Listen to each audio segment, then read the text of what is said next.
Good afternoon, everybody.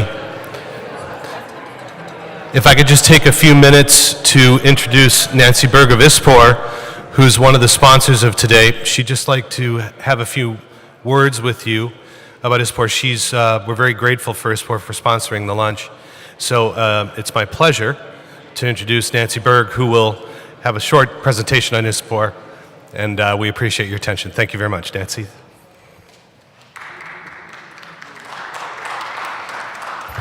Well, thank you, ladies and gentlemen. I'm a little bit relieved that I wasn't the speaker immediately before lunch, because I don't have one of those jokes that people tend to tell about being the only speaker between them and lunch. And I was also concerned that people might think that I would be speaking for an hour, because on the program it did say 1 hour, and that scared me too, frankly. I wasn't prepared for that.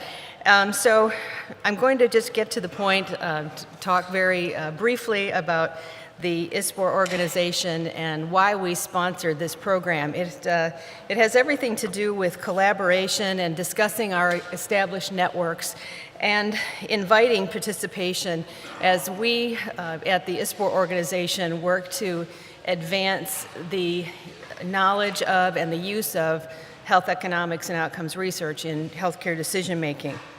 ISPOR has been, I won't say a sleepy organization, it's a very active and it's a very dynamic organization, but we've been doing a lot of things that we haven't spoken about. So in a way, they're sort of hidden. We're an organization of individual members based in Princeton, New Jersey. We had a beginning about 20 years ago. This year we're celebrating our 20th anniversary, but our beginnings were with the formation of a group by academics and a few people from industry. And now I'm pleased to say that we are a very large organization with a global footprint. It's actually a global network of almost 18,000 members from around the world, and they're representative of all of these stakeholder groups that I'm showing on this slide. And as we spoke today about the importance of all these different stakeholder groups meeting together, I invite some of you to take a look at our website and to learn a little bit about the ISPOR organization, because, for example, in our organization, we have strong constituent groups from the research and academic community, from industry and other producers, policymakers, regulators, payers and providers, and patients. We have a very well-established HTA network that operates in Asia, in Latin America, in Europe, and in North America.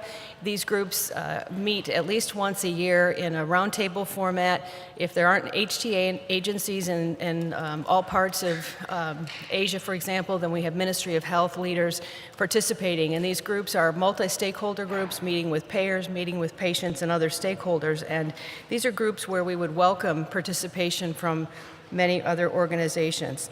We're also pleased that we have an infrastructure in 90 countries around the world. So while we haven't been, for those of you from the United States, for example, we haven't been that active in some of legislation and other activities in North America, because we've been evolving this dynamic global footprint that is involved in policy and education and training and discussions on HEOR topics around the world. We are starting our 21st year with a new strategic plan that has 4 pillars focused on our member engagement, education and training, and then the 2 pillars that we're going to focus on for the next couple of years. We're going to be focusing on scientific and research excellence. In other words, better science, better health. I love the tagline of this conference. I wish that we would have thought of it. And so scientific and research excellence by advancing more of our good practice guidelines and reports, and really using communication and collaboration as a major platform for building relationships with other associations, with governments, and with all types of organizations that have similar stakeholders. Because as we've heard many times here this morning and throughout other groups, there's been a big call for we need to do something, someone needs to do something, and we all continue to talk about it. It's good, Dwayne and Barbara, that there's going to be a summary of this meeting. I think it's a good start, and we're doing similar things at ISPOR. To show you the growth of the organization, it's been quite dynamic. In associations based in North America, many are not growing. So we're in a situation where the technology and the science that we represent is more important than ever, and this is reflected in the global growth. The growth of our international organizations are reflected in the lighter turquoise line. These are significant chapters of the organization that are evolving to help, as I said earlier, support the advancement of education, training, and policy. So we have a good network of organizations established. We have a very powerful international membership that's made up of 18,000 individuals. Again, not company memberships. We do not have company memberships within the ISPOR organization. And we're very pleased to be here today sponsoring the luncheon. It's a great opportunity for us to speak with stakeholders that are our members as well as our future members. That's how we look at it, because we all have a common mission of improving health globally. Our focus is on the advancement of health economics and outcomes research.